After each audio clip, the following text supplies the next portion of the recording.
स्वराज्य न्यूज मराठी, माझा हक्क, माझं राज्य, स्वराज्य. नाशिकच्या ओझर महामार्गावर अपघातांची घटना सुरूच.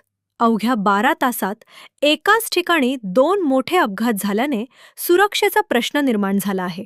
मुंबई आग्रा महामार्गावरील ओझर येथील जनशांती धाम समोरील सर्व्हिस रोडवर गेल्या 12 तासात 2 मोठे अपघात घडले आहे. या अपघातात 2 मोठे ट्रक पलटी झाले. पहिल्या अपघातात लोखंडी साहित्य घेऊन जाणारा ट्रक पलटी झाला, तर दुसऱ्या अपघातात प्लास्टिक दाणे वाहून नेणारा ट्रक पलटी झाला आहे.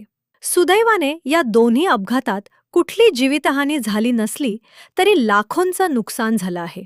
स्थानिकांच्या मते ओझरच्या 10वा मैल येथे सुरू असलेल्या उड्डाणपुलाच्या कामामुळे रस्त्यांची अवस्था एकदम बिकट झाली आहे. एकेरी वाहतूक, त्याचबरोबर जनशांती धाम येथे दिलेलं धोकादायक वळण आणि त्यावरच दिलेली खटकी यामुळे या ठिकाणी अपघात घडत आहे. या अपघातांमुळे रस्त्यावर गाड्यांच्या लांबच लांब रांगा लागल्या होत्या. अपघाताची माहिती मिळताच ओझर पोलीस घटनास्थळी दाखल झाले होते. क्रेनच्या सहाय्याने वाहने हटवत वाहतूक सुरळीत करण्यात आली आहे. या सलग अपघातांमुळे महामार्गावरील सुरक्षेचा प्रश्न निर्माण होत आहे.